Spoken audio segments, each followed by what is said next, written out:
আমি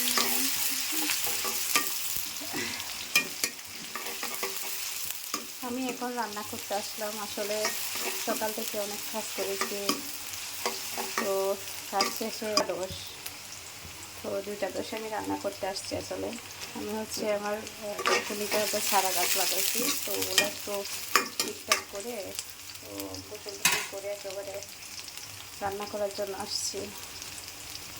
রান্নাটা আসলে তেমন কিছু না, হঠাৎ করে যেটা রান্না করা যায় আর কি। আমি আজকে ডিম দিয়ে বেগুন ভাজি করবো, এটাই আপনাদের সাথে একটু শেয়ার করতেছি। এখানে আমি টমেটো, কাঁচামরিচ, পেঁয়াজ কুচি দিয়ে দিয়েছি, কারণ আমি টমেটো একটু পেঁয়াজের সাথে ভেঙে রেখে একটু নরম নরম হলে তারপরে হচ্ছে আমি এখানে মশলাপাতি যা দেওয়া দিই, কারণ আমার মশলাপাতির একটা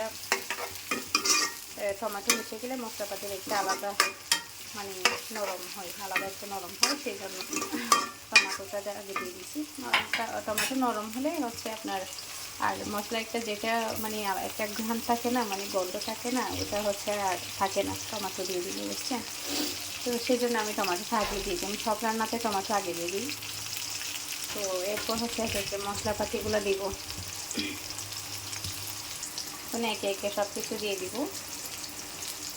ফার্স্টে হচ্ছে ধনে গুঁড়া দিচ্ছি, এখানে অবশ্যই আমার ধনে গুঁড়ার সাথে জিরা বাটাও অ্যাড করা আছে, তো অল্প অল্প দিয়ে দিচ্ছি। তারপর দিচ্ছি হচ্ছে আপনার হলুদ গুঁড়া, যে 1 চামচ, চামচ থেকে একটু কম, কারণ হলুদ গুঁড়া আমি বেশি খাই না, তো এটাই আর কি।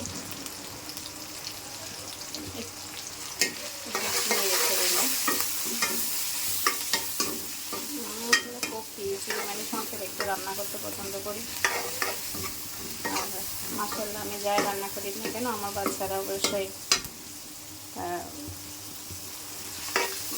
খেতে ফুটে খেয়ে নেয়, এটাই ভালো লাগে। যত হাজার কষ্ট করে রান্না করি না কেন, যত কাজকর্ম করি না কেন, বাচ্চারা যদি একটু তৃপ্তি করে দুটো ভাত খেতে পারে বা খাবার খেতে পারে, তাহলে নিজেরও ভালো লাগে। আর একটু পরিমাণ মতো আমি লবণ দিয়ে দিচ্ছি, আপনারা আপনাদের মতো স্বাদ মতো দিয়ে দেবেন, আমি একটু করে দিয়েছি আমার স্বাদ মতো। তো একটু অপেক্ষা করে মশলাগুলো কষে নিই, কষার পর বেগুনটা দিয়ে দিব, তারপর হচ্ছে ডিমটা দিব। তো এখন আমি বেগুনগুলো দিয়ে দিব অল্প করে, আসলে বেশি না, শুধু একটাই বেগুন, আমরা মা ছেলে আমাকে মানে 2-1 মানুষে খেতে পারবো এরকম।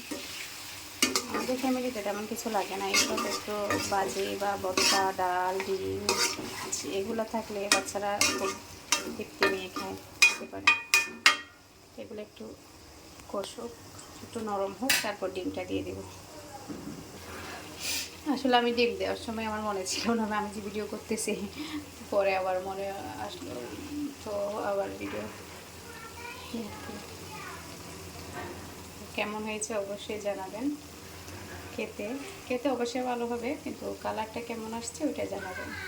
তো ভালো লাগলে অবশ্যই শেয়ার করবেন, কমেন্ট করবেন, ফলো দিবেন, প্লিজ প্লিজ প্লিজ।